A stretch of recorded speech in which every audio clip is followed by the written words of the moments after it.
Yes, hello. Hello, good morning, everyone. Now, take your seat. Thank you. Thank you. So, welcome to Valencia. It's time to start. And in order to officially open the 3 days event, I leave the floor to our General Director of Industry, Energy and Mines of Generalitat Valenciana, Mrs. María Ampar Martínez Bonafé. The floor is yours.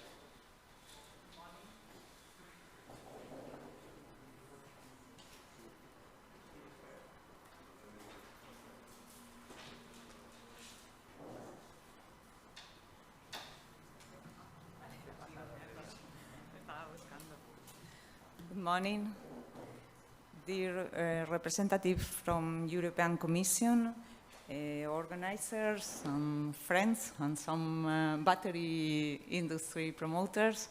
I would like to say that for me it's an honor to share with you this day, this journey, because it's interesting that in Valencia we are thinking on batteries, we are thinking on storage, and we are thinking on industry. And we are sharing this knowledge with all of you and people that are working together from different regions, from different European regions in the aim to foster this industry and the opportunities that, that this offer. Yeah.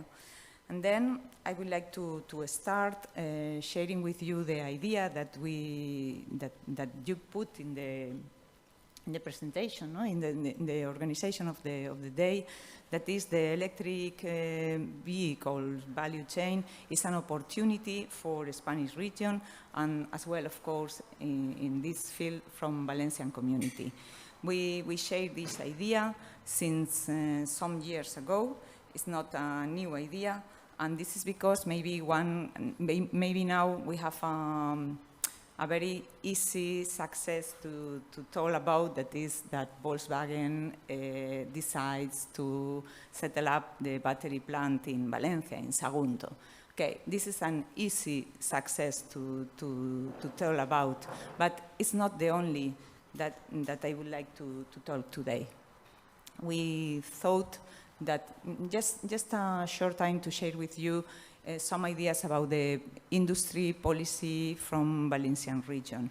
We work together with the representatives of companies, together with technological institutes, and together with some experts defining the strategy that we thought that we should deploy for giving support the competitiveness of our industry.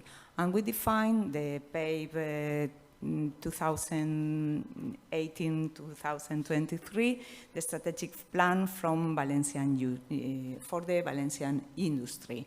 As in this framework is where we work with automotive, we work with car industry, we work with energy industry, and it's in this context where we identify the need together with companies. Always I point this, together with companies, not from our office. We identify, of course, the need of transformation the car industry. And then they say, we are not car industry, we are mobility industry. And it was in this context where we identified that we should work on batteries. Then we work together with Institute Technologic of Energy, that after you will know more about this because of Maite is participating as well in the day, in the program. And then we identified that the need of batteries, the need of work deeper on storage will be a key issue. And then if we wanted to really transform the car industry, we really transform the industry in Valencian community, we should work in this. And then we start working in order with an objective, capture a significant proportion of the entire value chain of global battery market. and we identify, we make some diagnosis, and we identify some very good strengths, like our strategic location, but I would like to point the strength about the capacities that were set up in industries and in technological institutes. It was really, they really gave support the idea that we should work deeper on this. And then we create the Alianza Valenciana de Baterías, the Battery Alliance, Valencian Battery Alliance, in order to put together all the key actors that could work better in this. And then we put together technological players, industrial players, market players, and university or knowledge players, in order to work with this objective that, in order to get this objective that I said before, capture this part of the market and work deeper on the manufacturing batteries. We identify, luckily, we identify materials industry, cell battery manufacturing industry, of course, less than the other parts because it's more new, more recent, more in the field of R&D, but as well recycling and second life industry. I don't have to explain the importance of car industry in our region. It's one of the main sectors with more than 20,000 jobs directly involved, but maybe it's not known, for instance, the recycling industry. But I have to say that the association, the National Association of Recycling Industry, is set up in Valencia, it's based in Valencia as well. Then I point this because when we talk about mobility industry, we have to have a wide view, thinking on chemical, thinking on electronic, thinking on intelligence artificial, thinking on different capacities that are very, very important, together with, of course, the production of vehicles. Then, after, just to say that we created this alliance, trying to put together this kind of actors, and at the end, after more than 2 years working, we presented this alliance more than 1 year ago, in February 21. I say, for me, it's like it was yesterday, but not. Yeah, and of course, I think this slide is important, not only because you can see some well-known brands, it's because it shows that we have leadership, because we have an industry that is directly involved in leadership and new manufacturing, yeah, new way of manufacturing in our company, that is Power Electronics, that is leading some markets, like we say, markets in electronic, and knowledge creators like Institute Technologic of Energy or another 2 important institutes in molecular science and in chemical. And then this with some industries that would like to go deeper in this field is where we can base our strengths in order to think that really battery, really mobility industry, new mobility industry could be important in our community. After each of these branches, there are capacities.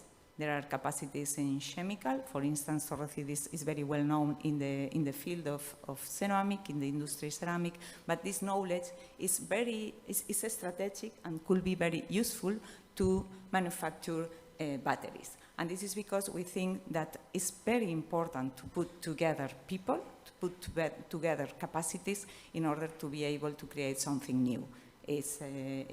diversity is like the root of innovation, and then we try to put this, make this a reality in our community, but thinking on industry. Well, as well, I would like to share just some learnings that we obtain coming from the labs, from the strategic of the strategy for smart specialization.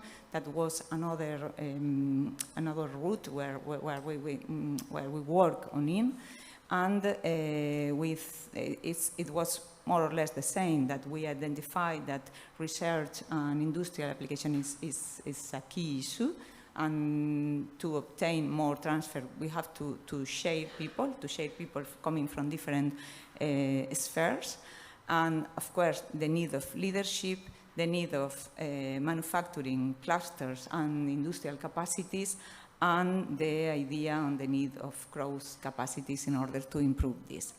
Then, I don't have anything else to share with you, but I would like to end just saying that that I'm sure the day could be, or these 2 days, could be very useful for all of you. I'm interested in your results. I'm not able to share with you more time because I have to, well, new obligations today that it's impossible for me, but I identify some people that, and of course the organizer, that sure will let me know more about your results, and I'm very interested in it in order to introduce to include in our policy industry. Thank you.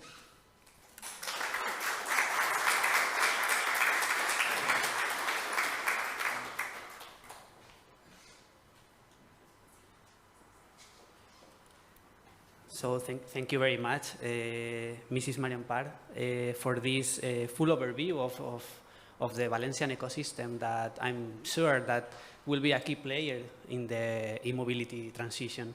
And now it's time to Dr. Mikel Arrinda, that is project coordinator of i-HeCoBatt project, that is the one that is the driving force of the present workshop. So please, Mikel, the floor is yours. Thank you, Isaac. First of all, thanks for the attendees to come. It's nice to see people face to face. And just the first thanks to the European Commission, because without him, this wouldn't happen. And thank a lot. And we will see many things. I will do 2 speeches, so we will see. You will see my face in some minutes. So thank you, and have a nice workshop.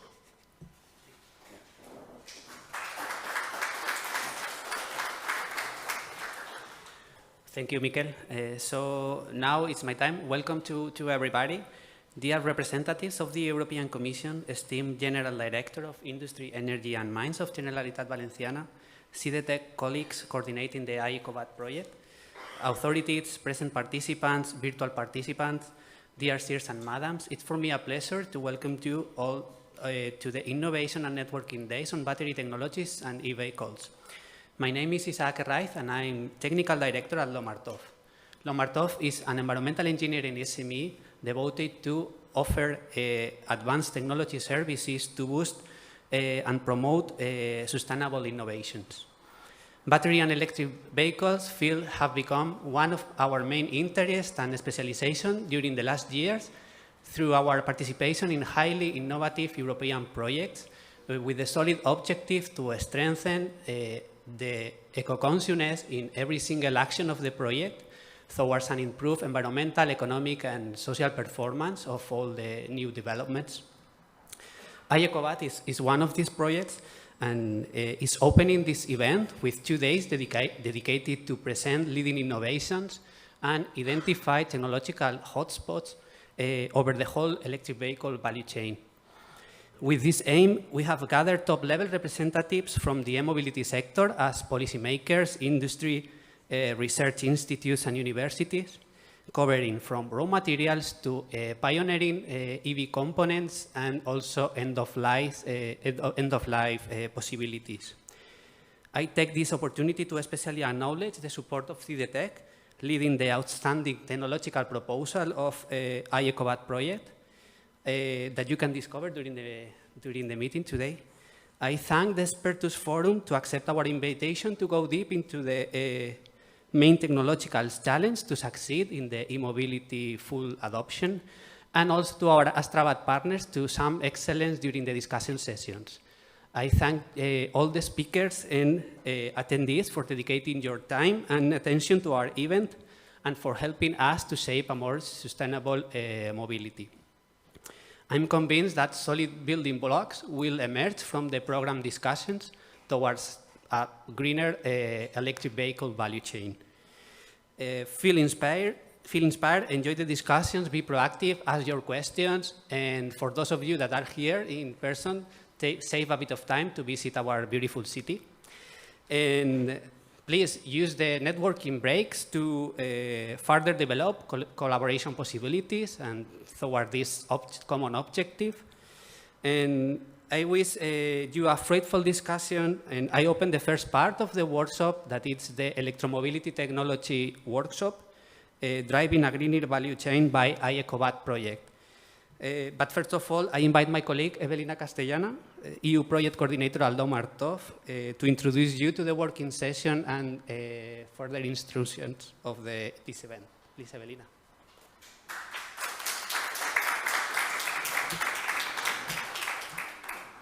Thank you very much, Isaac.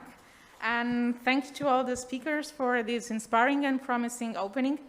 Thank you especially to the General Director of Industry, Energy and Mines of the Generalitat Valenciana, i-HeCoBatt Project Coordinator, and also other colleagues from LOMARTOV. We will all meet them in the following sessions.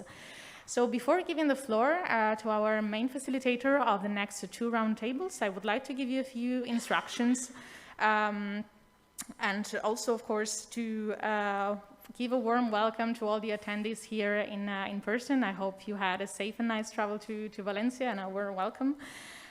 So in the welcome package you have received, you have the agenda of the event and a few more informations about the i-HeCoBatt project. If it's not the case, just please ask to our colleague. We will be happy to provide you that.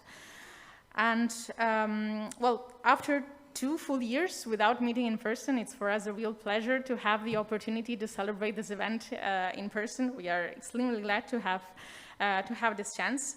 And yes, now I would like to show a few rules, as I was mentioning.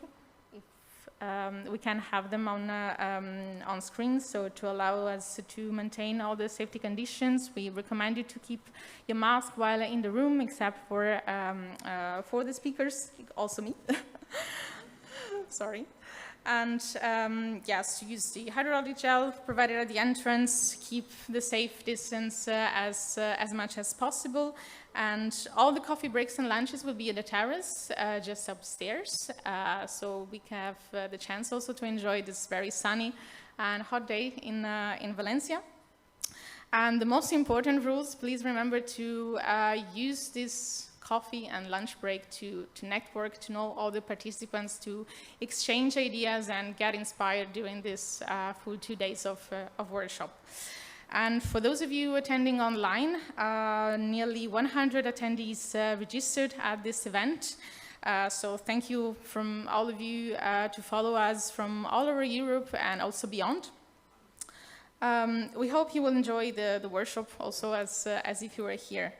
And we have a broad agenda, therefore after we'll leave the question session after each block, and you will have the chance to ask your questions through Slido.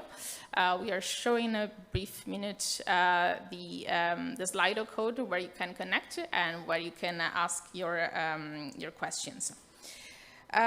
Also, for those of you asking questions on Slido, we strongly recommend you to indicate the name of the speakers to whom you are directing the questions, so we know quite more easily who is more entitled to answer your questions.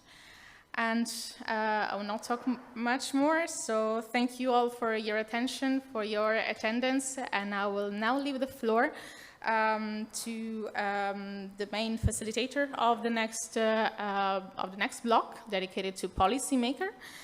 His name is Pierre Padilla. He's a technology deployment policy advisor and founder of the innovation investing consultancy Enable. I leave you the floor, Pierre, and thank you very much to all of you.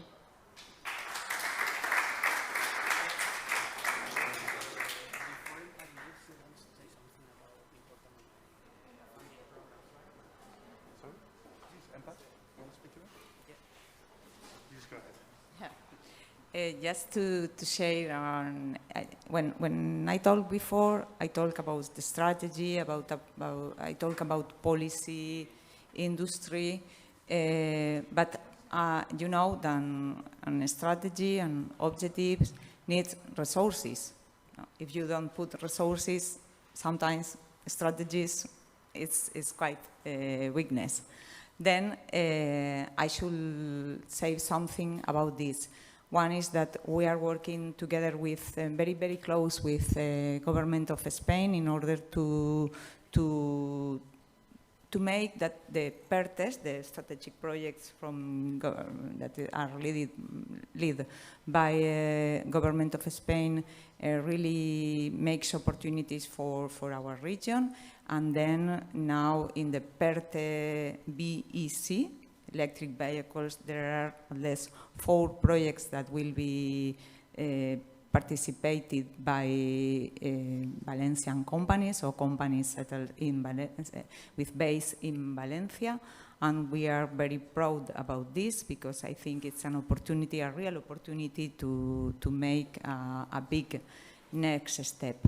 But if I take this time, it's because we have as well some grants that we promote from our regional government.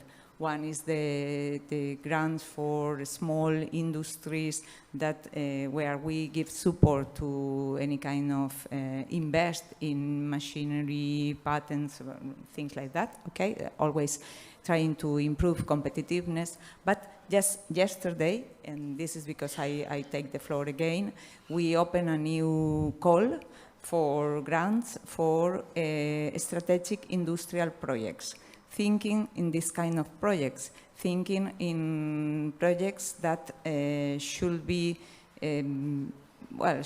settled in a very short time, maybe in 22 and 23, but thinking on new things, new industry, and of course, this kind of batteries or projects that are trying in new mobility, new application of storage and things could fit very well this new call. And yes, I think it's an important information. We have very short time for applicants. And then this is because I take the floor again, just to say this information that I think it will be useful. Thank you very much. And really, I would like to stay with you, but I cannot. Thank you.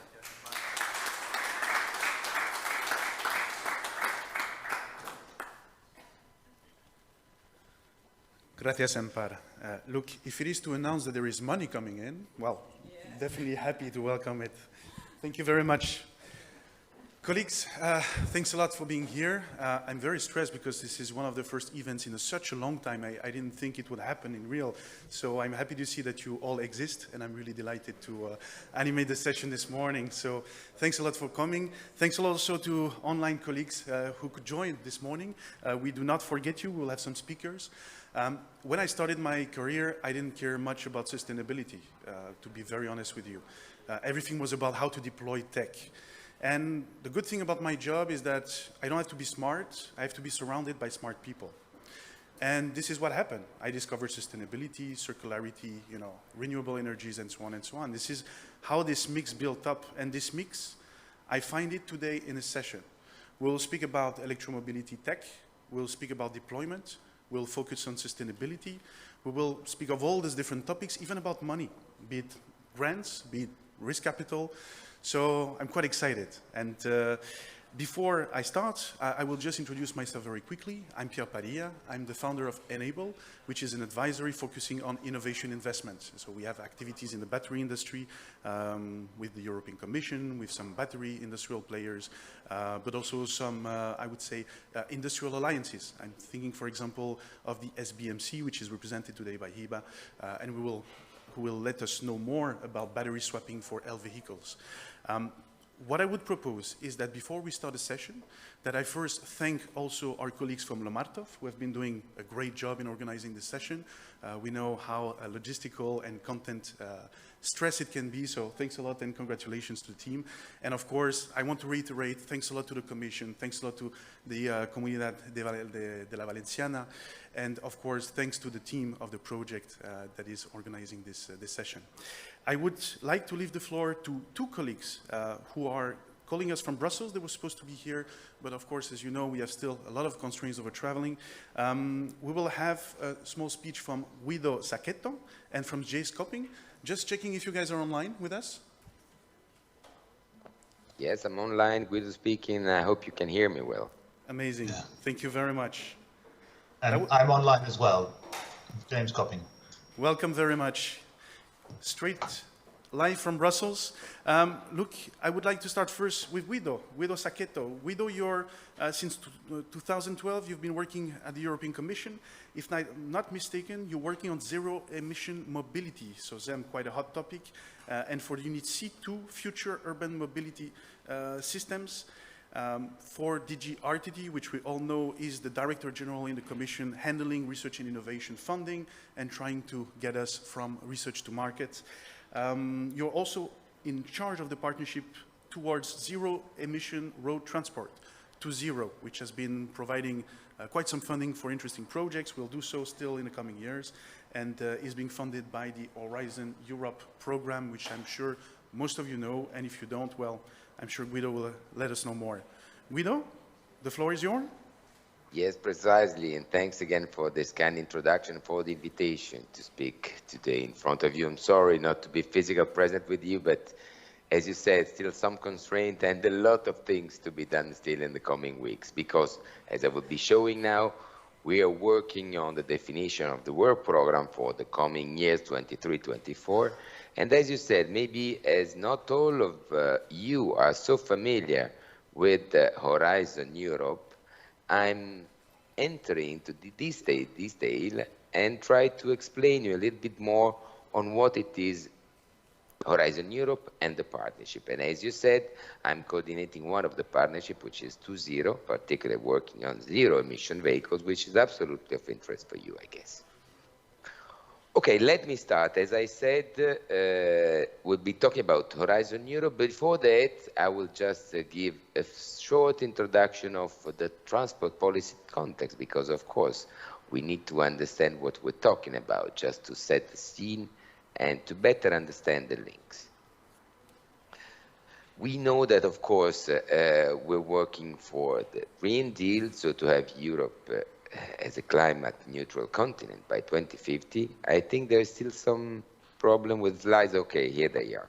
It just takes some seconds for me to see them in the screen, but I see it's working. So as you know, we're on the path, this ambitious path, to reach a minus 55% emission by 2030, and these are the obligation. I don't know, something disappeared, the slide disappeared. Okay, perfect. These are legal obligation of the European climate law. And this is a wonderful opportunity and the challenge of our time, the Green Deal. And it's really an opportunity to build, as we heard, the new economic model. And the activities that you will be presenting in the coming 2 days would be around this, around understanding what are the opportunities and where we're heading to. So this is absolutely a major opportunity for the industry to create markets and clean technologies and products, because our transition aims at offering, as it's clear here, some clean, accessible, and affordable transport, even in the most remote areas. I remind also, maybe more in detail, the Sustainable Smart Mobility Strategy published by the Commission some time ago. It's 82 initiatives in 10 key areas for action, identified as flagship, and we have some clear targets and milestones. So by 2030, we do expect to have at least 30 million zero-emission cars in operation. and 80,000 zero-emission heavy-duty vehicle lorries in operation in Europe. We want to have 100 European cities to be climate neutral by 2030, and this is something, I don't know, well, it was published some days ago, the mission on cities, and the list of the 100 cities that have been retained for that.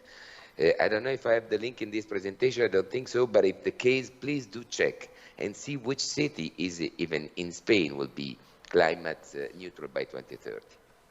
Automated mobility will be deployed at large scale by 2030, we expect, with a huge, well, not huge enough as I would like to have, but more spread than enough public recharging networks. So 3 million recharging points, more than 1,000 hydrogen stations.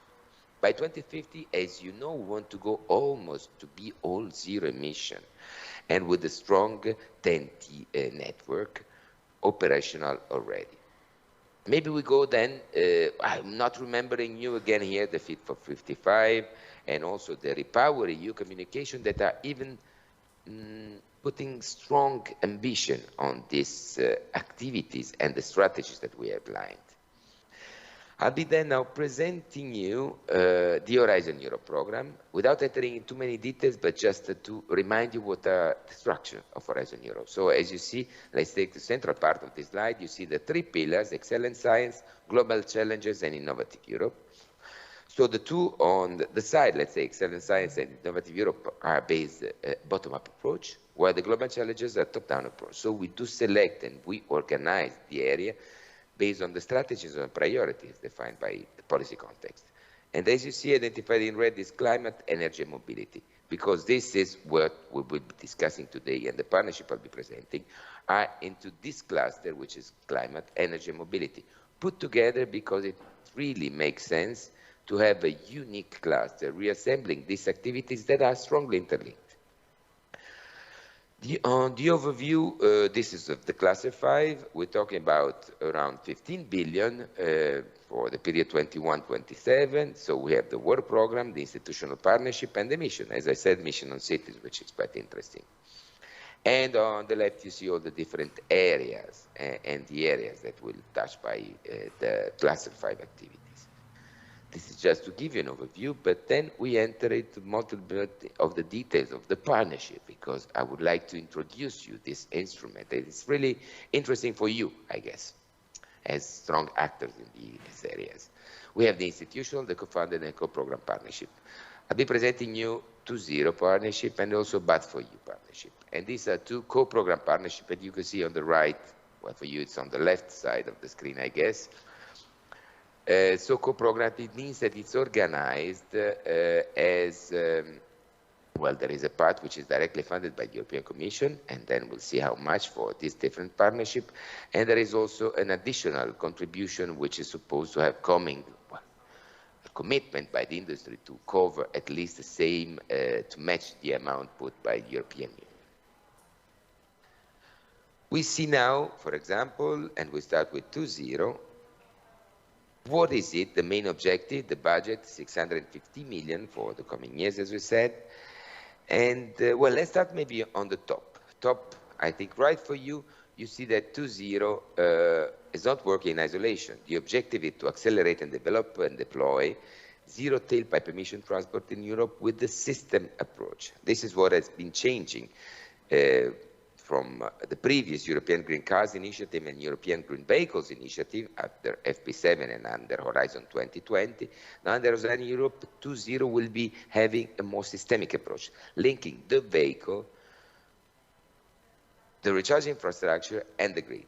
But of course, we cannot work in isolation. This is the logic of this image picture showing 2.0 and the connection that they have with clean hydrogen, with batteries, with key digital technologies, and with SICAM. So all this area to create a network of all road transport activities for the 2.0 in particular, except maybe the 2 parts, SICAM and key digital technologies, because obviously we do need a strong contribution and to use the result of this area in the integration and validation of all the solution into the vehicle.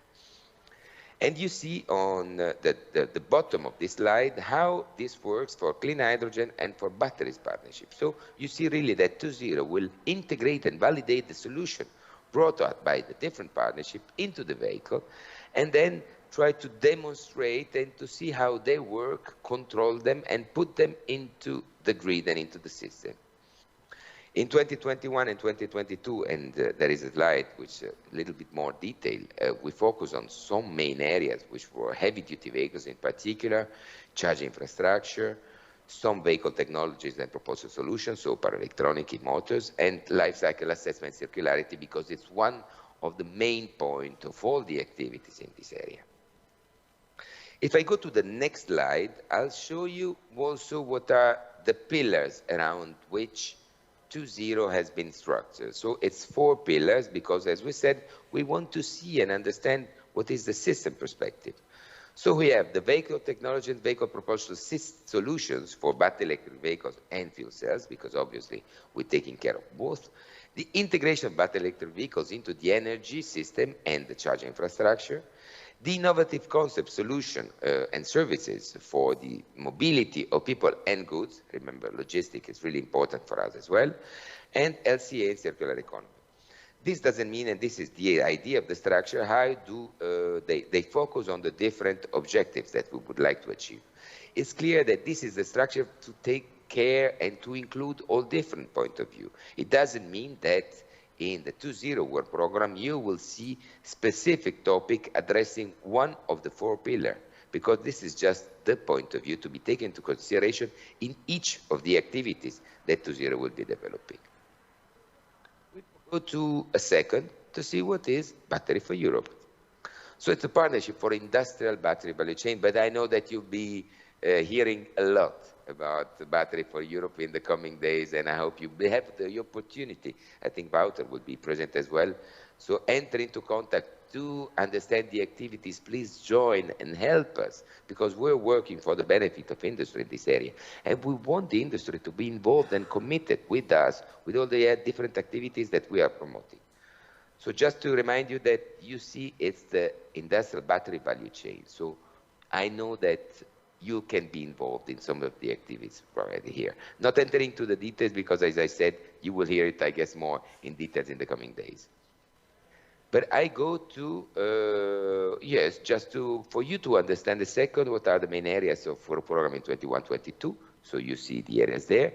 And the objectives we heard already, we know to establish by 2030 the best in world innovation ecosystem with a budget which is important.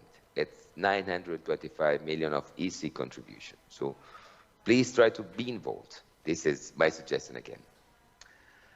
Why? Because batteries, there will be a massive need of batteries, and we do expect a huge amount. As you can see from this graph, and this is something developed by Battery Europe Strategic Research Agenda, you will see that it's 14 times what we had in 2018.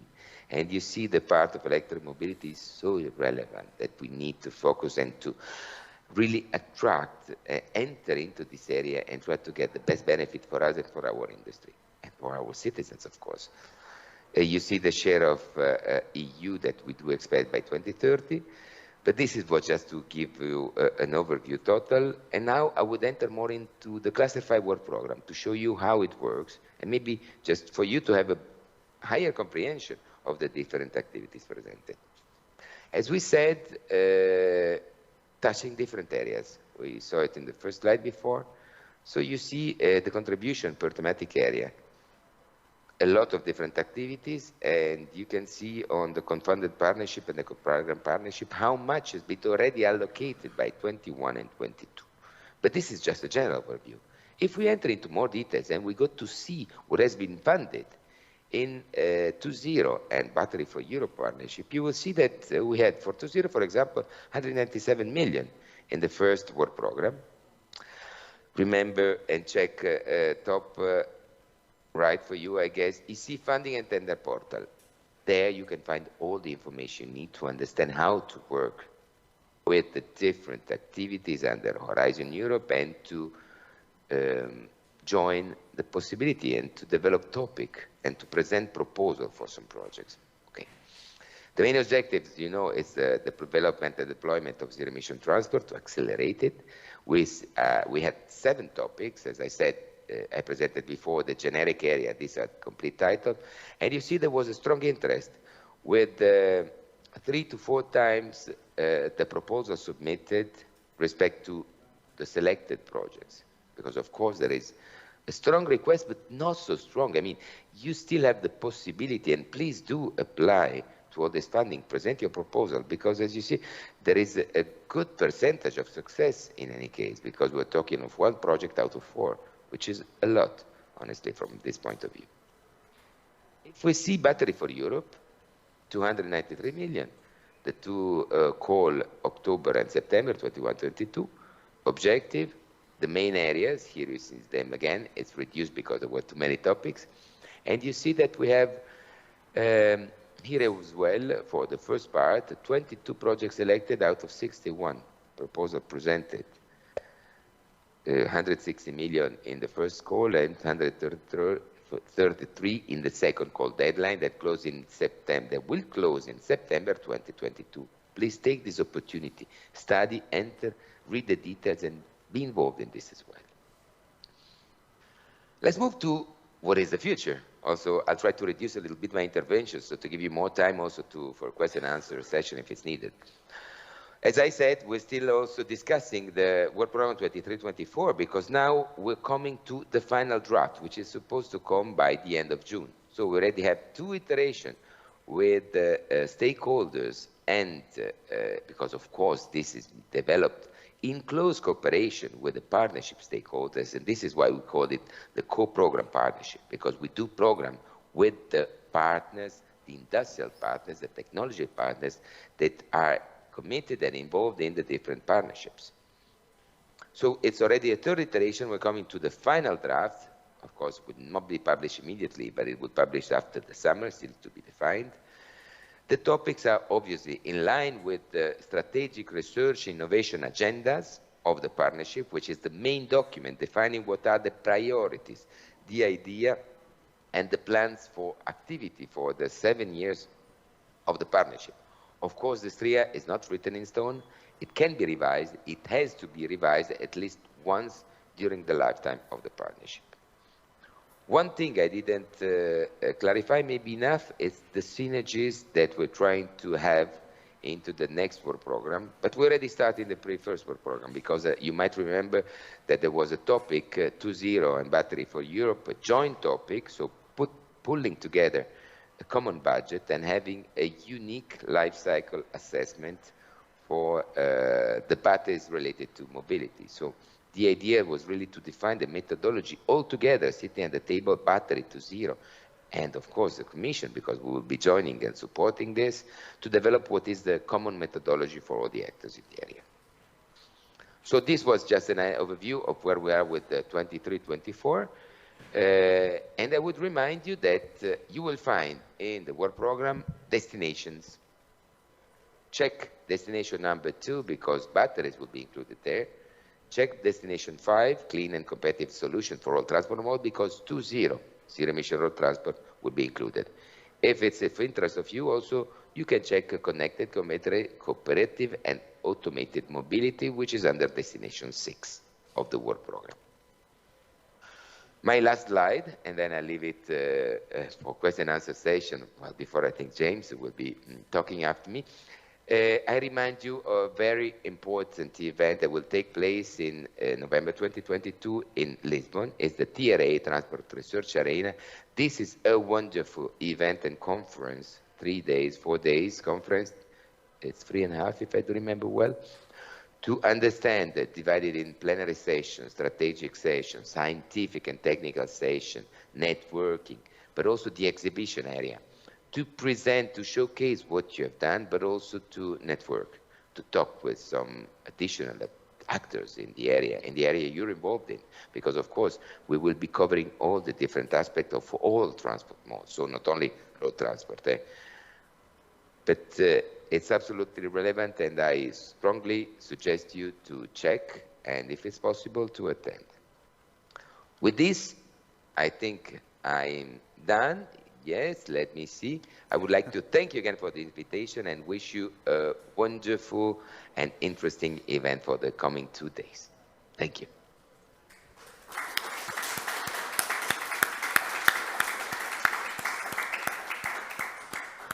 Thank you so much, Guido. Much appreciated, and we'll definitely be in TRA. I'm just looking at the audience to see if there are any pressing questions. I have time for maximum 2. And if not, then I will invite James to take the floor. Any questions so far? I think it was very clear, Guido. So thank you very much. I see, sorry about that. I have an anonymous question. Hi, and thank you very much for the opportunity to join online. Will the presentation from the European Commission and speakers later be shared online? And I guess the answer is yes. I'm looking at the organizers and the boss of it all, Evelina. Okay, thank you very much. So we will share the presentation and the material. Guido, thanks again.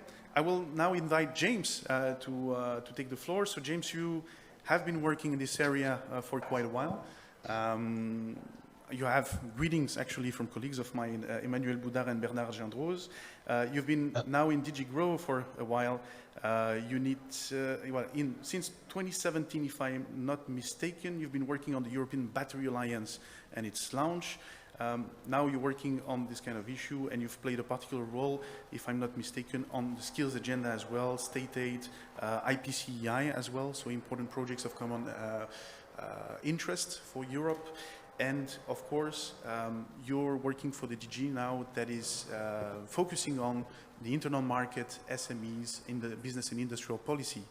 James, welcome with us.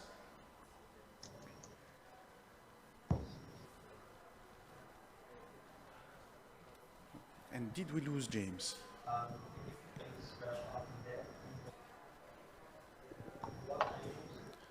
What is the beauty of digital?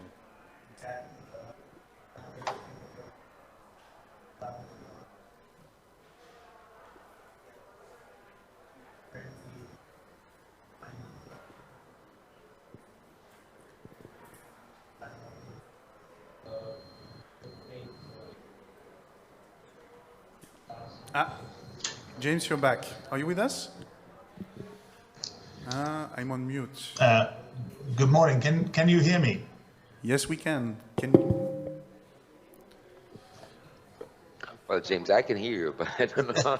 I think this is, we're in a loop, Guido. Let's. I think there are a problem. Yes, I don't know what. Yeah.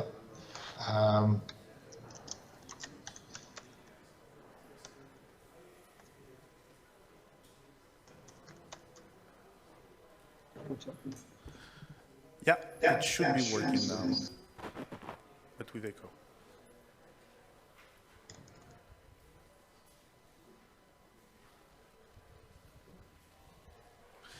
Well, we are working on batteries, not on digital, so.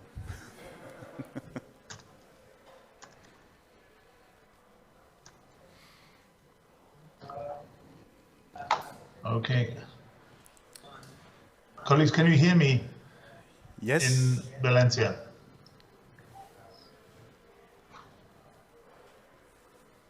James, we hear you.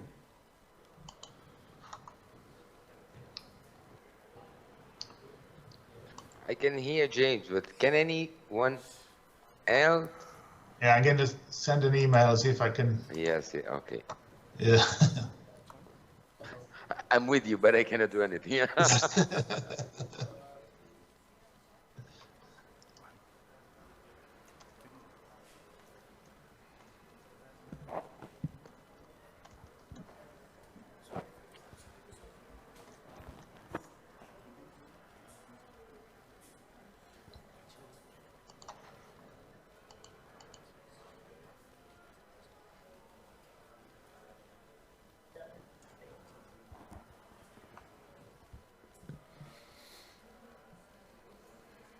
Oh, okay. I'm sorry. Then, thank you very much. Apologies for that disconnection, and thank you also for putting the screen on, my slides on screen, and for managing those for me.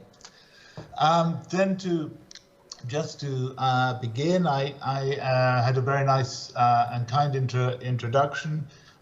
Working in DG Grow, which is the industrial policy part of the Commission, and we have been involved in the mobility a unit which I've been in since 2017, in supporting the development of the EU battery chain. And I'm very sorry that I'm not able to be with you today, especially as Valencia is a city I visited a few times, and for personal reasons, very sorry that I cannot be in Valencia. In this presentation, I want to set out how the EU, the objectives for the EU for developing the battery chain. What are the objectives for developing the battery value chain in the EU, and how we've gone about it? Give some ideas of the tools that we've used to give you some background about the role of the EU in supporting this important strategic sector. If we could go to the next slide, please. Thank you. So, I go through this very quickly because Guido has also explained this very well. We're starting with a very important policy objective, particularly on the climate, with the overall objective of climate neutrality by 2050, set out in the Green Deal that was adopted by this Commission when it first came into office. As we all know well, transport has to play a very important role in this area, given that it is a significant contributor to the EU's total CO2 emissions. And the EU is committed to reduce 90% of the transport sector's emissions by 2050. This is a really important goal, which is supporting our industrial strategy as well, and of course is a big focus for researchers. We've heard from Guido already. If we could go to the next slide, please. So just to go into a little bit more detail here, Guido has already mentioned the elements of the Green Deal and sustainable smart mobility strategy, which is important. But this is also picked up in our industrial policy as well, where we've identified strategic areas within the European economy for support and to develop resilience in these strategic areas, and batteries is one of the leading areas. It's and given the challenges we've had with COVID and supply chain disruptions, this is becoming a more important part of the Commission's policy. But of course, the industry are not waiting for this. We have the development of huge investments by the European car industry. As you will all know in Valencia very well, that VW has a very big program of developing 6 gigafactories throughout Europe, of which one will be in Sagunt.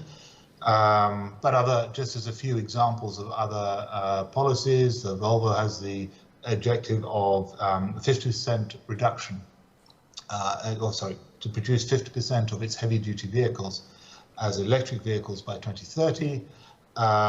Renault has announced a 26 billion electrification program, also to develop its own battery capacity, and like many other major manufacturers, is developing new electric vehicle models from scratch, rather than simply adapting existing models. And a number of companies, Audi included, have then made their announcements about ending internal combustion engine petrol and diesel cars in Europe by 2025. And you're also seeing a reflection of this move, this shift to electric vehicles in consumer demand. While overall car sales were down, there were 37% of car sales in 2021 in Europe were either hybrid or electric vehicles, a significant increase, while demand for petrol cars fell by a third and diesel cars by 50%. So we really are seeing a huge transformation. If we could go to the next slide.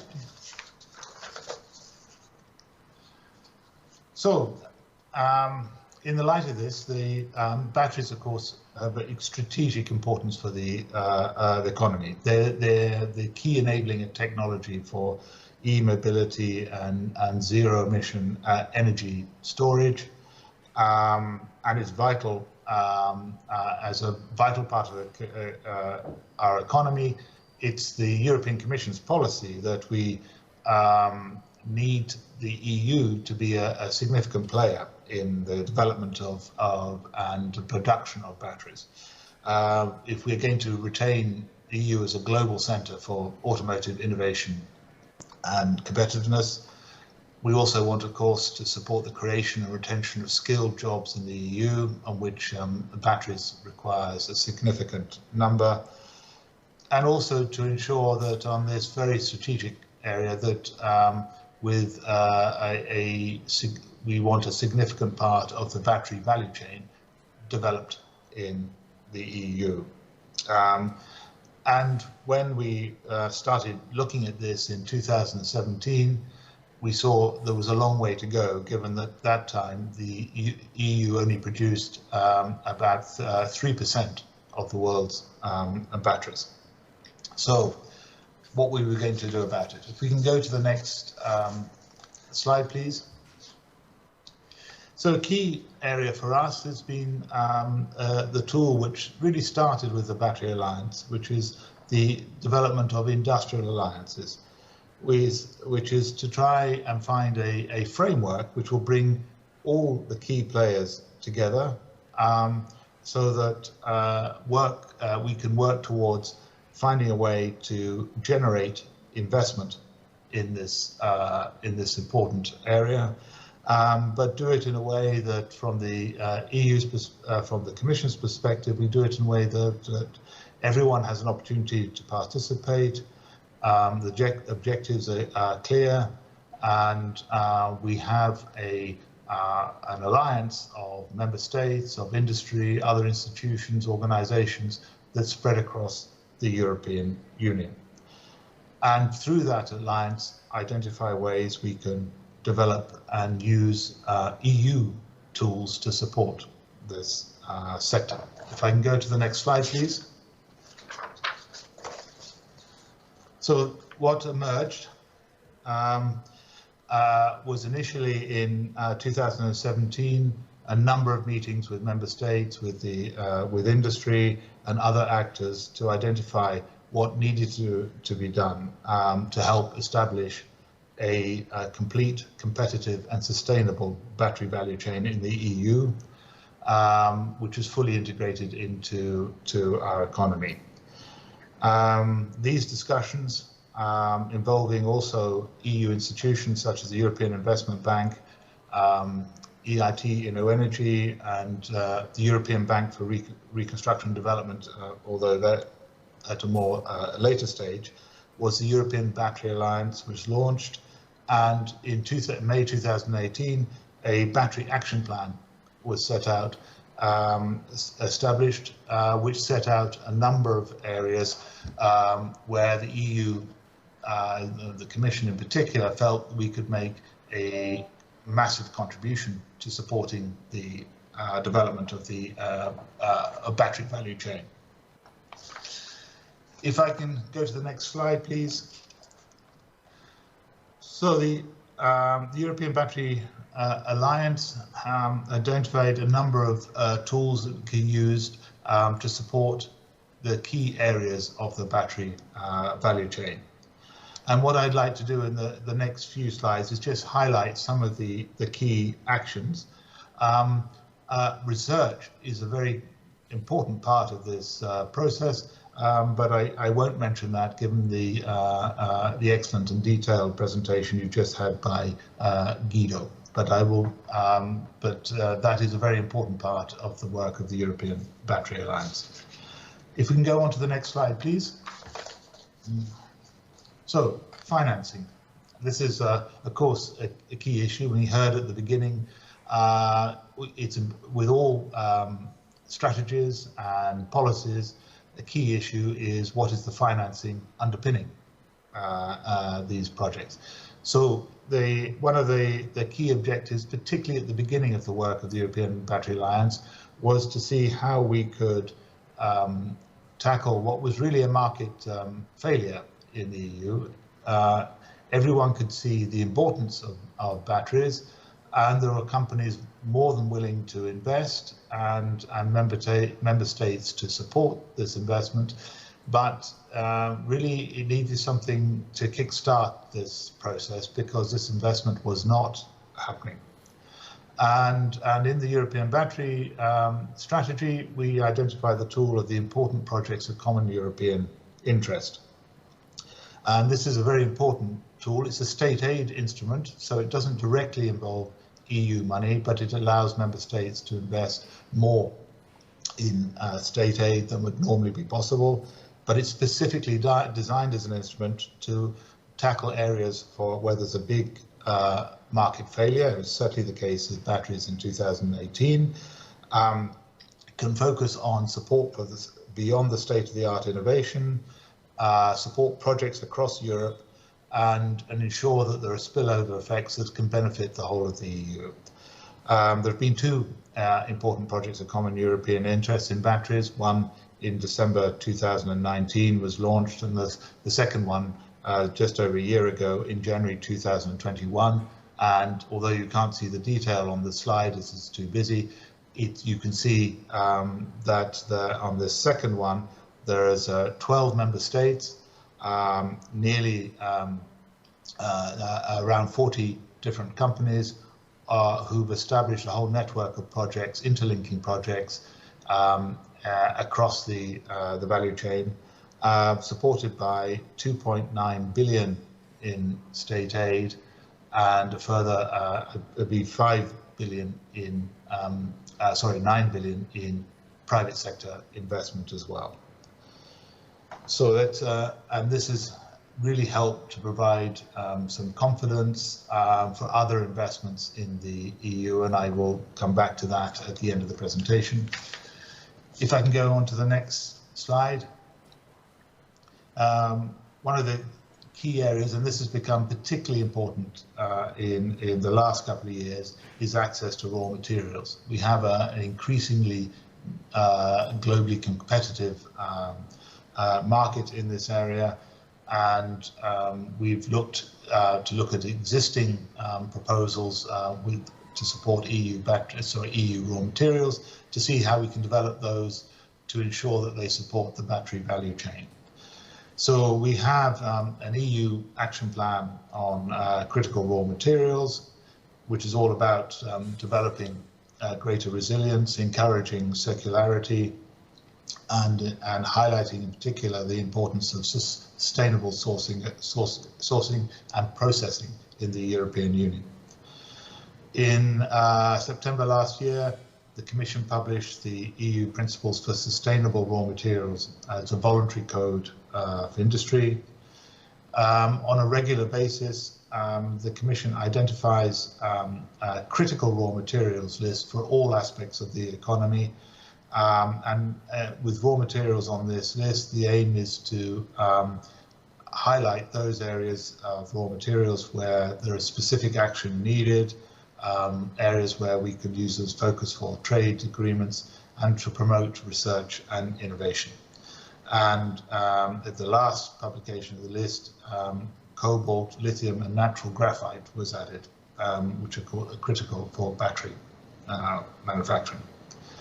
And rather like with the European Battery Alliance as an inspiration, the European Raw Materials Alliance was launched to make the EU more economically resilient by diversifying supply chains, attracting investment to raw materials in the value chain. And I have a link there to find out more about the work of this alliance. If I can go on to the next slide, please.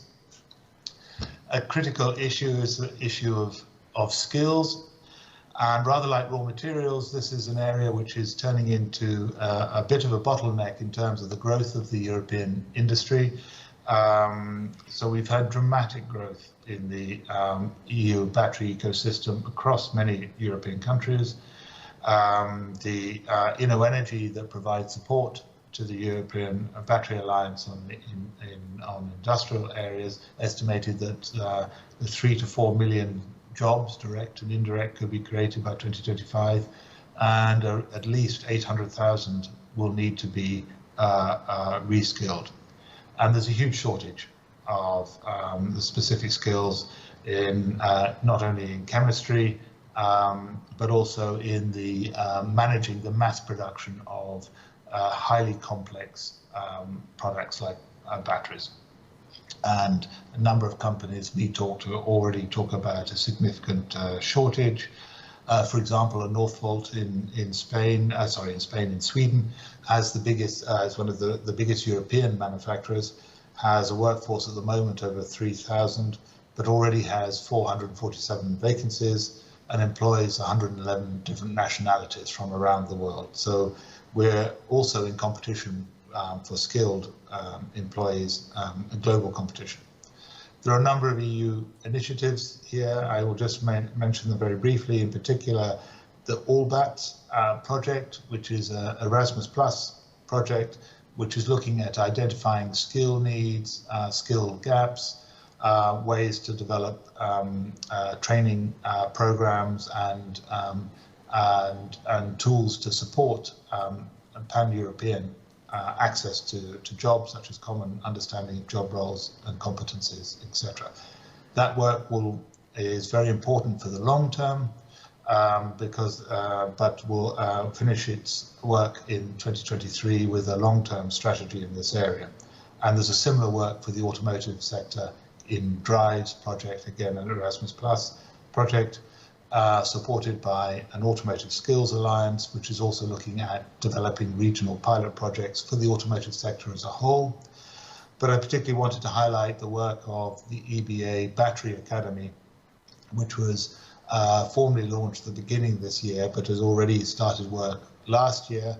And this is launched by InnoEnergy to develop courses that can be deployed immediately. And there are already last year, Spain led the way by signing the first memorandum of understanding with the Battery Academy for a program that could lead to the reskilling of 150,000 workers. So it's a major project, and it's a project that's based on using courses that already exist and using local trainers to deliver those programs. So that, once it gets underway, will be an important contribution. If we could go on to the next slide, please.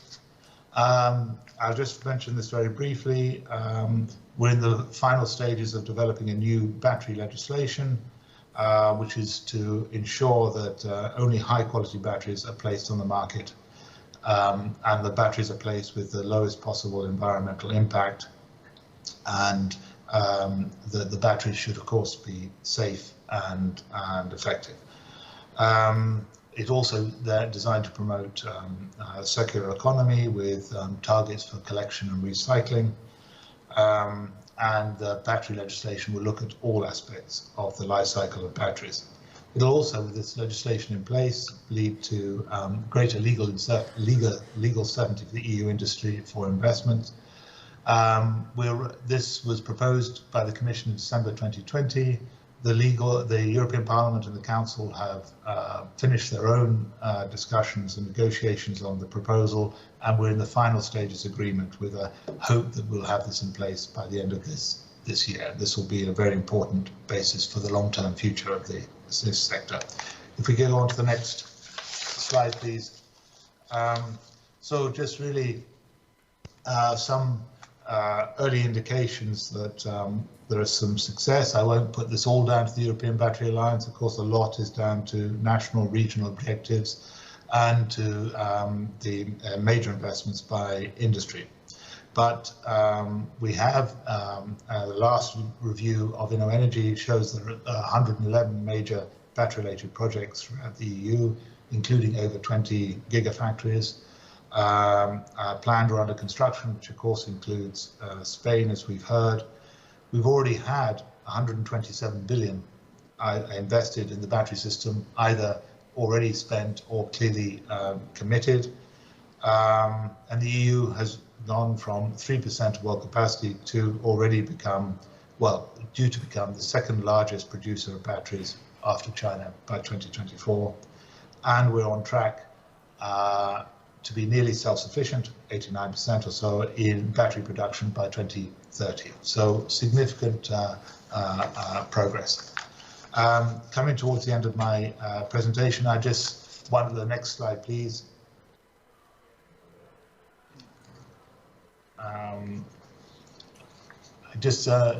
I see that I don't see the next slide on my screen. Yes, so thank you very much. Just to say that the European Battery Alliance has formed the basis for other alliances which are set out there, including the Raw Materials Alliance that I mentioned, but also the Clean Hydrogen Alliance, which is becoming a major player in supporting this important sector, and ones on semiconductors and other areas, and most recently on the low carbon fuels value chain, with others to be announced or launched shortly as set out there. So I think just the point of this is to say that in terms of industrial policy, bringing together issues such as sustainability, such as resilience and competitiveness, the Industrial Alliance is an important policy tool of the European Commission, and one that is, at least in the Battery Alliance, and is beginning to show in other alliances as well, as being a very effective way in bringing key players together and really kick-starting innovation and support for innovation and competitiveness in strategic areas. And at that point, in my final slide, just to say thank you very much for inviting me to take part, and I look forward to hearing the next session and to answering any questions that there are. Thank you very much.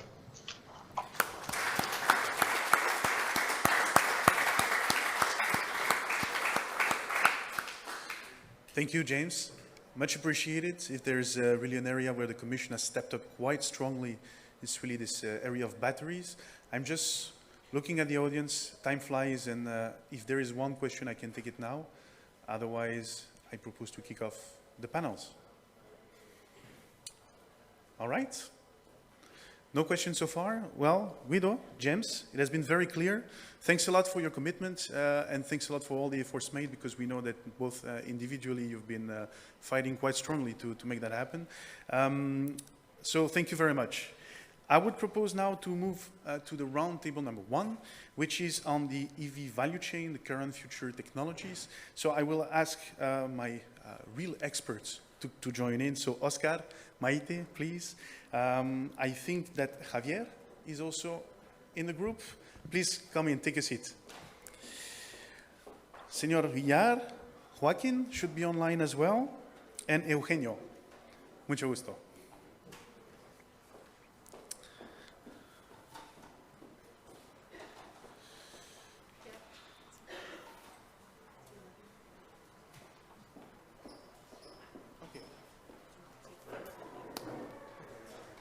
All right. And of course, we are a little bit late on the agenda because I am French, so I speak too much. So we will have to stop at 11 on dot. Thank you very much. What I will propose is simply, please give them a round of applause already. Thank you. It is Tuesday morning and we will be on the grill for 40 minutes. Colleagues, thanks a lot for joining. Is Joaquín online? Yes, I'm here in Seville. Oh yes, Joaquín, good to have you. I will simply propose to start with a real quick tour de table so that everyone introduces him or herself. Very quickly, first name, position and company or institute. Shall we start with you, Eugenio? No problem. So I'm Dominguez. I'm the CEO of STEX, a technological company. You have to press the button of the mic and get the mic close to now, you. Can you hear me? Okay, I'm Eugenio Dominguez. I'm the CEO of STEC, a technological company developing energy storage, but also I'm here representing i-HeCoBatt, that is Spanish Association for Energy Storage, in which I'm the vice president of it. So Javier. So, hello everybody, I'm Javier Barahona. I'm the CEO of Averbian, which is a technological company that develops engineering around electric vehicle and energy storage. And I'm here in representation of the Valencian Association of the Electric Vehicle, the AVE, and it's a pleasure being here. Okay, I'm Maite Gil. I work at Instituto Tecnológico de la Energía, ITE. I'm the responsible of the chemistry area. That's it. Thank you. Good morning, everyone. My name is Oscar Miguel. I work for Sidetec Energy Storage as Deputy Director. And it's for me a nice pleasure to be here today, physically, at last. And, well, I wish you all a good session and a good workshop. Thank you. And online, Joaquin? Yes, I'm Joaquin Villar from the Andalusian Energy Agency, and I'm representing here the partnership on advanced material for batteries. Thank you very much. Welcome to everyone. Look, I would just like to shoot one specific question to the group, which is very simple. We've been hearing already Commission colleagues speak about, our dependence on raw materials, on our way towards sustainability. Very open question to the group. Could you please spot, the top research trends that you think contribute to this sustainability aspect? I'm thinking also of, mainly the material dependencies as well. I'm thinking of the graphite. I'm thinking of, the 3 raw material streams that were pointed out. Could you please maybe shoot out a few top research innovation trends that you see popping up and on our agenda today? Maybe starting with you, Maite, because you have a lead researcher here. Okay, here in Europe, we have good capacities in the industrial and research base for production of batteries. But batteries are made of these advanced materials, and the pushing nowadays, the global, this increasing gigafactory in that moment, they make the raw materials that's so important. And there is, as the previous speaker talked about, there are, from the Commission, a critical raw material list.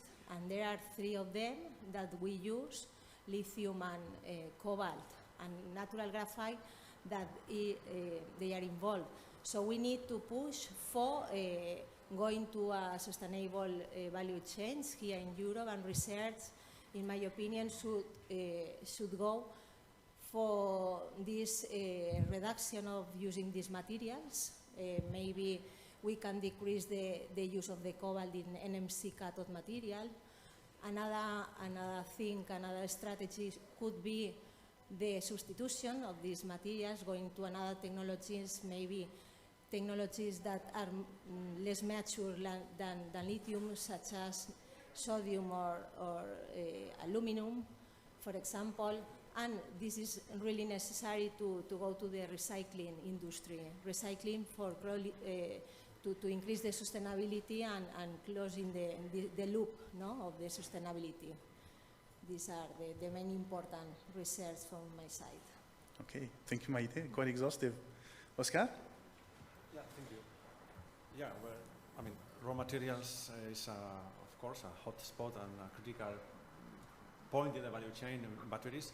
But I would like to put the stress also in not only in the raw materials themselves, because it's well known that in Europe, we have some scarcity or limited natural resources for battery materials. But I would like to put the stress also in the refining of such raw materials, because it's not only the point of having or not having having security access to the source in the earth, but the ability to process into battery-grade materials of high quality. It's well known that we have some companies in Europe very well known for their position there, but probably not covering completely the value chain of materials that we need to build batteries. It's well known that today China is home of many refining capabilities, and it means that, taking it to the extreme situation, we can have some resources, but if we need to send them somewhere else, like in China for processing, at the end we are buying battery material from somewhere else. So, it will need to go in parallel. The capability to optimize what we have in Europe, and what we have is not only what is underground, it's also what can recover through recycling and sustainability. I think you, Pierre, you mentioned at the beginning, when you started your career, sustainability was not so high in the priorities. Maybe it was, but not with the the same visibility than today. For me, it was the same feeling when you were speaking. And today it's clear that needs to be absolutely high in the priorities, because what we have in our post-consumer goods is also very valuable, and this is particularly true in battery. And we need to refine as well the recycled products. So I think. Yeah, because when we speak to industry, I mean, some people are freaking out about cobalt recovery, for example. I mean, do you see an avenue there? Do you already see some tracks that are interested to explore on the research, from a research point of view? Is that something that that you see clear in so far, or is it still a blurry landscape of how we will make it happen? What do you think? Let's see what happens, no? But it is an imperative. We should go in that direction. But maybe the methods are not really optimized for doing that, but is an important direction to recycle. Excellent. Eugenio? Okay, I would like to move to another place. You know, please. Any storage, both for stationary or electromobility, is more than the cell. It's more than the battery. Because at the end, the system it's a combination of things. Okay, you have the battery, you have the cell, you have everything that stores the energy. But if you don't have intelligence, if you don't have power electronics, you don't have the integration of everything, you will have nothing. Both for electromobility and the stationary system. And this is a place where Europe have a complete advantage to other places. We have the knowledge, we have the research centers, we have the companies in terms of power electronics. The largest companies of power electronics come from Europe, and most of them from Spain. But also the intelligence, the capability for providing services. The same for a stationary and for electromobility. If you don't have a complete intelligence that can extract a maximum of the battery, you will have nothing. So I think it will be one of the most important trends and most important advantages that we have here in Europe. Very clear. So quite business-oriented already, in a way. But it's for nothing. No, it's true, it's true. And I think we will have a couple of questions how we can accelerate the deployment, right? And that relates, as you said, I mean, there is the integration part, there is the commercialization, but there is the entire commercial offering behind it, of course. I think that speaks to you as well, Javier. Yeah, I have to move in the same line that Eugenio. I think Maite and Oscar can talk as a lot of chemical about batteries, but there is just one of the, I think, 3 lines that has been in research in the current, in the meanwhile. I think one line is the chemical. We have to keep improving the lithium-ion technologies and solve all the problems around the supply chain nowadays. But we have also to keep moving to new technologies such as solid state, flow batteries, aluminum, sodium, etc. But on the other way, we have to keep working also from the design point of view. I think we have arrived to the limit in terms of cell design from a mechanical point of view. And we have pouch, cylindrical, prismatical, and for each use case we can choose one or other. No? But in terms of structural design on housing and electrical mechanical design of batteries, there is also, and I'm happy to see the topic of this project from the cooling point of view, from structural batteries. There is also a lot of research and develop in this way. No? And finally, what Eugenio was saying, there are a lot of research and development involved in communication, intelligence, monitoring, sensing on batteries, all related with the BMS, all the algorithms, the calculus of state of charge, the state of health, the strategy around temperature control, safety control, etc. Yeah, so a bit of data as well. Please, Oscar. Yeah, if I can add something on top of what you are telling. I mean, you are talking about something that is also very high in the priorities. Without wording it, I will do for you. Digitalization is the other big topic, together with sustainability, that will help us undoubtedly to develop better batteries faster, to make them to operate more efficiently, to assist in operational maintenance. I think it's the other big mega trend in order to be more efficient, not only in the discovery process, also the manufacturing and the performance, and making them lasting longer, which is at the end what we see. That's a key point. I mean, we are always talking about just the research into the more beginning stage, but there is also a huge amount of resources that has to be destinated in order to the industrialization, the battery industrialization, to make processes more efficiencies and to lower prices of battery finally.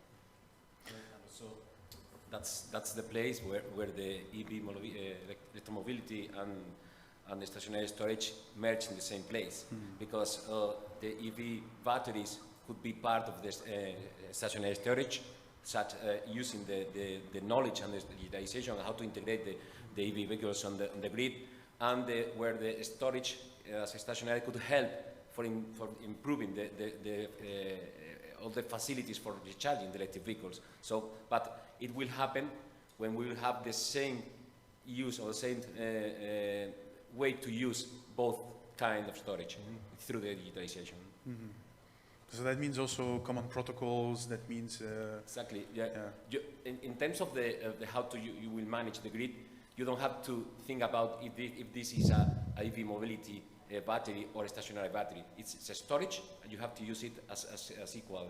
So, but the way to do this is to have a standard about how you will integrate the batteries on the grid. Excellent. And I was about to ask because, well, AI, machine learning, and so on, we're speaking of smart charging, recharging, and things like that. Is it more important for thermal management, for example, or is it more an interoperability issue as such? What would be the key top line for AI at this stage? Where would you see it, the top priority for AI deployment? Well, you know, the EV facilities and the EV charging station that at the end will be the thing that will accelerate in the electromobility, it's a nightmare for the grid operator. Okay. It's a completely a nightmare for them. And if you, because at the end, you will have such a kind of load that you will never know when it's going to be happen. All the information that you have, the trends about the loads that you have from the history of the electricity, it will never works again. So the IA will help you to understand how to use it and when you have to have the system prepared for that. So it's a key part. Without that, you will not have a completely integrated EV charging strategy and EV charging facility in the grid. Excellent. And Javier, you mentioned... And yeah. if I can add something, this is also an opportunity for renewable energy, to integrate also renewable energy in the battery storage. Mainly if we talk about auto-consumption. So we have photovoltaics, electric vehicles, battery storage, and the intelligence of the system. Very clear. Thanks, Joaquin. And you mentioned, Javier, you mentioned the fact that we were reaching the limits, of current designs, for example. And would you agree, Oscar? Is it something, when you think of new chemistries, design, and so on, do you think that we're reaching the top? Do you think that from a sustainability perspective, are we there? Do we need to explore other avenues? I mean, yeah, I mean, my short answer will be that, okay, for today's batteries are able to satisfy, well, I would say a reasonably good level of performance and durability, but there is much to do. I mean, the story hasn't finished. So with the technologies that we have today, there's much room for improvement in terms of everything. I mean, from improving and optimizing, for example, at the cell level in terms of energy density, durability, but also in terms of the integration. For example, today, I mean, the trend is clearly for the automotive in the concept of cell to pack, avoiding the previous way of doing that puts cells into modules, and then you need to package the modules into packs. So we are in a fight, let's say, to optimize and reduce at the most the auxiliary parts of the battery pack, removing extra weight and making more efficient the package of energy. And I think this is a strong trend. At the same time, we need to take care, and this is the matter of the project that brings us together today, i-HeCoBatt. Thermal management of the batteries, particularly in the automotive sector, is key. You know, batteries are, I like to say that they are like a living being, because both living bodies and batteries, they have a quite narrow temperature range where they feel comfortable, and our durability is maximum, right? So thermal management is key. Maybe it's less relevant in stationary that we were mentioning as well, but it's also important, not only for the durability, but also to keep this battery within the warranties range in order to keep it safe also from this point of view. So there are many axes where there's still much to do in order to get the most of the technologies that we have today. And in parallel, we are discovering and developing new technologies, new materials. So it's it's a race where we never reach the final point. With all these interrogation marks, and that's what you said also, Javier. You were speaking of solid-state batteries, for example. What do you think, Maite? Where are we standing in terms of maturity? Because okay, yes, I like, and I like this forum because we are here all the representatives of the value chain, no?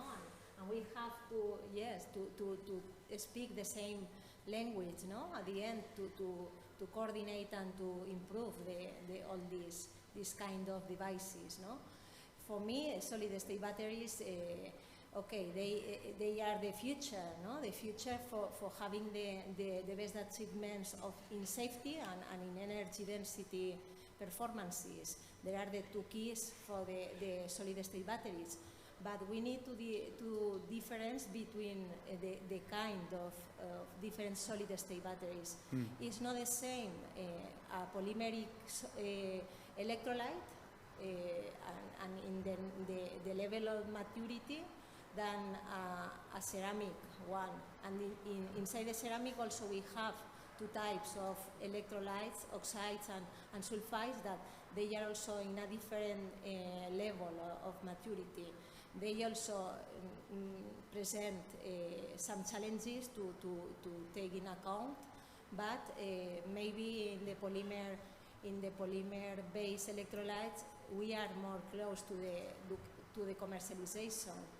So we need to work still on that to go on and giving out all these challenge we have to reach. But it's a direction, no? I will get back to this, to the technological streams a bit later. I want to take what you just mentioned about reaching commercialization, and I think there are 2 points that we've been working on over the past few years. There was these, pilot and demonstration activities. How do you scale things up? How do you get there? And I know that what we realize in Europe is that we have great capabilities. I think, Eugenio, you mentioned it. But of course, you need to connect that somehow. And that drives me a bit towards Joaquin. You've been handling the AMBP partnership for a while, right? Yes, the partnership, for those who don't know about this partnership, is an initiative from the European Commission on the Smart Specialization Platform. The partnership was launched in 2018, and we grow rapidly from 8 regions to almost 40 regions right now. The idea of this partnership is not only for the batteries partnership, for all the partnerships under the Smart Specialization Platform, is to generate a pipeline of industrial investment projects based on the interregional cooperation. The European Commission has in mind that that is crucial. The interregional collaboration between regions is crucial to cover the gaps between different regions, and that's why they try to push the connection between regions in order to cover these gaps. So we started in 2018, and with different regions working in different working groups, covering all the value chain from raw material to recycling. And our main objective was to identify pilot projects and to develop this pilot project. We have already identified 10 pilot projects, and and these projects are in the different level of maturity. As you know, Pierre, the main problem of the partnership was that we were very supported by the European Commission through technical assistance like DAF or other tools. But when we come to the pilot project, we didn't have any financial instrument to develop this project. But for the first time, the European Commission launched last year a new instrument called i-3. And under this i-3, we found the first financial instrument to foster to implement or put in place this pilot project. But my comment here in that sense is that the first call was the first, and it was too complex. And we hope that for the future, for the second call, we have more opportunities to apply. In our case, in the partnership on batteries, we didn't apply directly, but as we have a very strong link with the partnership on mining, this is another partnership on the smart specialization platform. We apply in a collaborative project with this partnership, and we hope the results in very soon. Excellent. So yes, indeed, a new 570 million euro program launched by DG Regio to fund cross-regional innovation investment projects. So an interesting one, but I can only agree the first call was a bit complex maybe for newcomers, of course. I would like to add something related to the piloting. You know, pilot has to be one of the important tools for creating the real things and for testing the real things. You know, one of the gaps that we had in Europe during some long time is that we have a very nice research strategy, we have a very nice development strategy, but we have a gap between the market and the solution that appear from the research centers, and the pilot had to be one of the solutions. But the problem that we have in Europe is also related to regulation. Some pilots are facing to regulation. If we wanted to have a real pilot that will represent how the system will be at real scale, sometimes it's facing to the regulation. So I think it's something that we have to work very close with the governments in terms of the sandboxes, in terms of the way to do some brackets and allow those projects will work on a safe operation, but facing with the real issues for the implementation. And it's something that we have to work very hard and quite soon. Mm-hmm. Yeah, that sounds a reasonable statement to me. Maite, Oscar, Javier, do you agree? Fully agree. Yeah. It's 100% go. I wanted also to step into the market. Javier, you're quite familiar with the industry, and one of the things I was wondering, so things have been moving quite fast. I mean, we even delivered over expectations in the EV industry in general. How about consumer behavior? What do you see are the key trends right now? Do you still see as cost being the main factor, the main decision factor in purchases? Do you think that, range anxiety is actually the thing that goes on? To be the key maybe barrier to it? What is your point of view there? I think that the key part keeps being the price. I mean, we are working every day in making closer price of electric vehicles to the combustion ones, but there is still a race, a battle to fight. In this way, it's very helpful, all the grants, all the aids that we have been having in Spain, like the plan MOVES, that as far as I know has been an exit, a very successful plan. And there is also some topic related maybe with the security and how the people has concern about it. I think as we all know, the battery technologies and the electric vehicles are safe as far as the technology is. But there is also, we have to say, there is always some risk in terms of accidents or similar, just as the combustion vehicles, as the same. But we have, on one hand, keep working on making our electric vehicle safer in terms of design, on choosing the chemistry that fits properly for this use, in terms of intrinsic security, and in terms of design. But on the other hand, we have to keep working also from the concern point of view in order to not set the stigma that the electric vehicles are dangerous.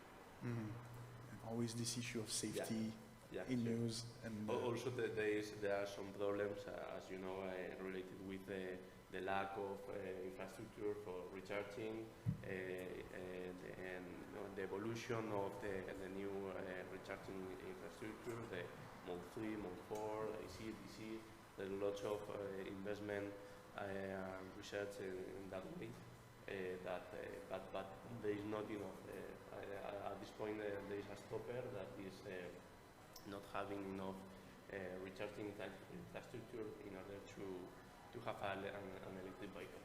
At this point, I think that new business model, because we can develop technology to make the recharging process in less time, but we won't never be competitive with the current model of having the full car tank fulfilled in 5 minutes. So I think in that point it will appear new business models related with energy recharging, such as battery swapping or charging on demand. Battery swapping rings nice to me, and an interesting point. Maybe on safety, Oscar. Some points about standardization. How do you guys use standardization? Because when I speak to my associate and he speaks about driving an electric car, he always tells me about the fact that in the trunk now he has different connectors and plugs, and he's really upset about it. And I'm thinking that we missed a point somewhere in the process, right? So, what do you think? Is there still something to correct there? I can comment on safety. The other big keywords. Yeah. I mean, safety is a concern, and it's not specific of batteries. It's specific of any situation where you have a lot of energy in a very small place. So this is intrinsically dangerous. Well, dangerous. I mean, to be handled with care. Talking about batteries, there are several levels where we can address this safety. Just a quick review. I mean, just to put them on the table. It starts at the materials level. I mean, you can choose chemistries inside your batteries that are intrinsically safer than others. And in this regard, the trend to reduce the content of cobalt in the NC cathodes is a good trend towards more safety, because we know cobalt gives very good properties of energy density to batteries, but at the same time it gives some, instability to the materials and some associated risks. So first of all, the trend towards reducing or removing cobalt is a good sign in terms of safety. Then we have other passive measures inside the cell still. For example, specific separators which are designed to stop or to prevent the propagation of internal short circuits or effects. So there are also several trends and several technologies that we can apply to better isolate the anode from the cathode, which is one of the sources. But then we have other measures of active safety at the BMS battery management system level, where, I mean, a good battery management system not only controls and states the state of charge with high precision, but should have and will have, measures to detect early problems, early even predictive maintenance topics that could give a signal for the operator to stop and have a look and close a look. And in this sense, again, digitalization that we mentioned earlier this morning in this talk is another facilitator technology in order to detect, trends towards a deviation of the good performance of such battery in order to put this into observation. And so there are many levels where safety can be addressed, from chemistry to components to the electronics and the controls. So I think we should, keep handling with care everything which is containing energy, but also at the same time we should be able to give the public and the end users a sense of safety, in the sense that they can buy and operate a car without being concerned in this regard. Yeah, and one of the arguments when you chemistries regarding solid electrolytes or things that are a bit more stable. And what I was wondering now is, not being an engineer myself or a technical guy, I speak dollars, I speak euros, but I barely speak technology as such. But what I would like to understand is there still space for something else than lithium-ion in Europe? What do you think, Maite? We have, sodium, sulfur-based tech coming up. Some of them are still mature. They're the lead ones that are quite well established. What do you think? Is there still space? There is still space, and we have to go step by step. No, there is technologies, lithium liquid, lithium-ion technologies that are really good and really mature. So we have to use them and research and in the following generation of batteries, changing the components. If we go to increase the capacity, we can change the graphite from the anode, maybe introducing this silicon-based. Yes, and we can increase the capability of these kind of batteries. So, additionally to that, we also can use these high voltage cathode materials and using different additives to combine all the chemistries to use and to explore these kind of materials all together, no? And there is possibility to spread out all these technologies. We have a high level, no, here in Europe. So a message to our European Commission colleagues: we need more money. For sure. Always. And from an infrastructural point of view, Eugenio? As I was mentioning before, the EV integration, EV charging integration facilities will be a nightmare for the grid operators. It will be a nightmare not only for managing the energy that you have to provide, it's also because the grid is not prepared for that. Because one of the issues that the EV is facing on is, to have the same use experience as Javier was indicating. We will have EV vehicles all around where we will have the same use experience that we will have with the combustion engine vehicles. And for doing that, okay, you can charge your car in 5–10 minutes, it's okay, but more than that will not. And for charging an EV vehicle in 10 minutes, you have a high amount of power. And just from one car, if you have to charge 6–10 cars at the same time, you are talking about dozens of megawatts per station. And the infrastructure is not prepared for that. And this is where also the stationary storage and the EV facilities also have a emerging point. Because the stationary storage could be the way to isolate the grid from the charging station. Yeah, you can charge slowly connected to the grid and charging fast to the vehicles. And also, as Joaquin was indicating, integrating all other sources as renewable sources in the same point. And this is one of the things that have to change as fast as possible if we wanted to have a real EV integration in our society. And how about the argument that the battery can be a buffer for the grid? And, yeah. And, I always like to talk about storage, because you can use batteries, you can use other kind of not lithium-ion batteries, you can use flow batteries, you can use ultra capacitors for for the fast response. You can use different storage, but you need something for the coupling, the grid, and from the EV charging stations. That makes it a lot of investment, right, to be made. So I wanted to ask you, Joaquin, you have this, I would say, this comprehensive view at the ecosystem and how regions, for example, can support this kind of investment. What do you think? Where to position yourself? Because we are speaking of AI, new chemistries, pilot and demo facilities, a couple of billions on the table. What do you think? Yes, I think that the regional administration has a very important role in building this ecosystem. First, I would say that in our partnerships, the main role is for the region. The region has the capacity to gather all the regional actors. The region has the capability to canalize all these initiatives at regional level to the European level. So they have a very important role in especially if we talk about SMEs. SMEs, maybe they don't have this capacity to connect with European initiatives. So the role of the region is to support these small SMEs in order to be able to participate in international or interregional projects.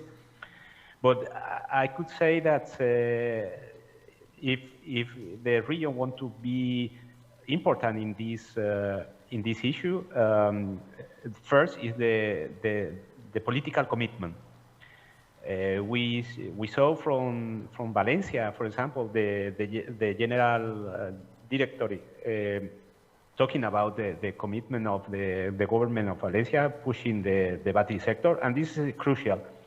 If you don't have this political commitment, it's quite difficult to implement or to develop the sector in the region. We have experience, for example, in our partnership, that some project initially had this political commitment to support the project, and the project was quite good in developing this project, but then changed the government and no more political commitment, and then the project stopped. So if the regional government has clear that this sector is important and implemented the adequate tools to push this sector, is a very good tool for that. So there's maybe something related also to what we said about consumer acceptance and maybe getting the users on the EV side. Maybe I'm also picking up on something that you said. You've mentioned the specialization or the fact that regions, the profiling of regions, and Joaquin, that was echoing a little bit what you were saying to some extent, Eugenio. And there is always this question of, if you want to be realistic, to what extent can we compete with the US, with China, and so on and so on a market standard basis, right? And I'm very often said that our R&D is really the key, very often. Maite, what do you think in that sense? Do we have already some specialization patterns in Europe that can differentiate us from our Asian and American competitors? Where do you see the... Yes, we have good research here in Europe, but we need to combine them with business, no? At the end. We need to go first and go with a more directed research, maybe knowing the needs of the society and pushing for that, no?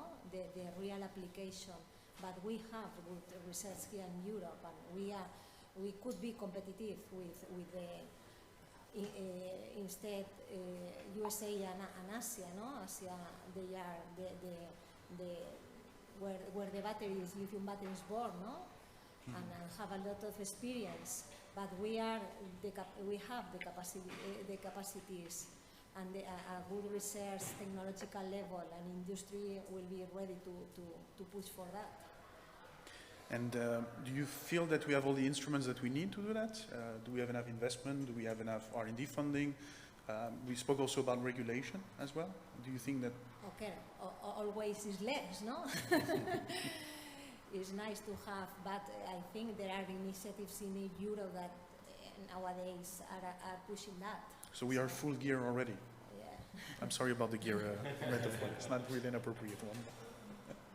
I wanted, before we close the session, because I know, and I'm sorry again, I've been late, I just wanted to mention a quote that the preparation team has shared with me.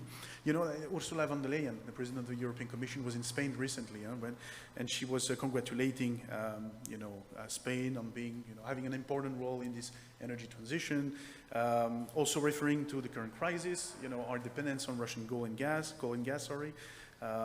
and she was also referring quite a lot, and we see that pretty much everywhere, also in the EC slides, to hydrogen and the good work of Spain in the area of hydrogen. And we know that the FCHGU and many EU initiatives have been, standing up, like the EBA and others have been doing. Do you think that, there are reasons to put a bit more research efforts into the hydrogen as a vector than into the batteries as such? Oscar, please shoot.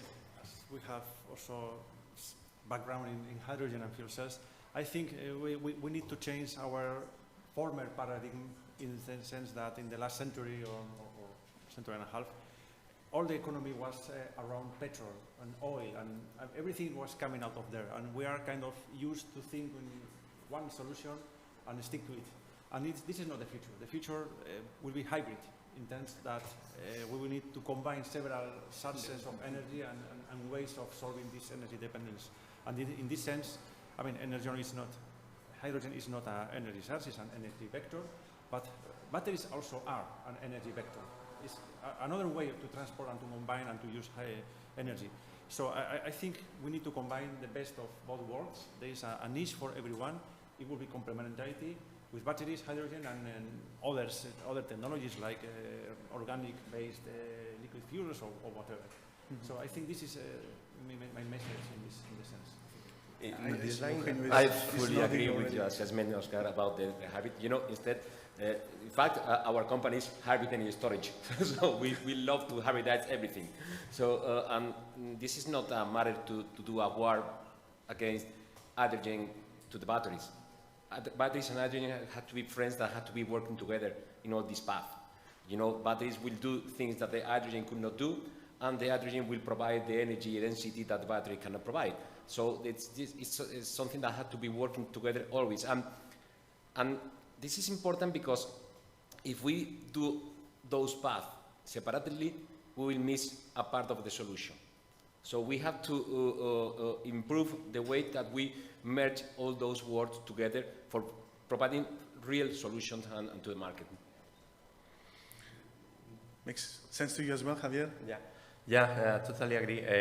I think that I find always surprising how each car maker are facing the electric vehicle development in a different way. For example, we have the case of Toyota that decided to go from the hybrid electric vehicle directly to the hydrogen and solid state, not passing through the fuel electric car, because they thought that they couldn't fulfill the needs of the current user. No?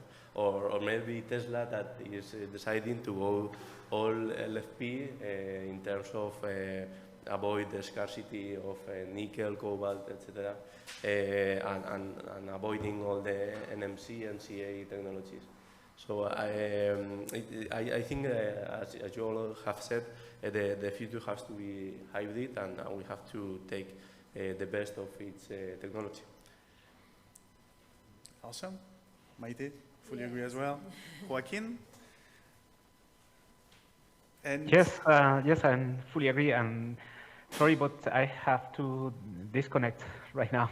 No problem. Thank you very much. So do we, actually, because I am late, and if I don't want to get shot by the organizer, I will have to stop. Look, guys, it was a fantastic contribution. Thanks a lot.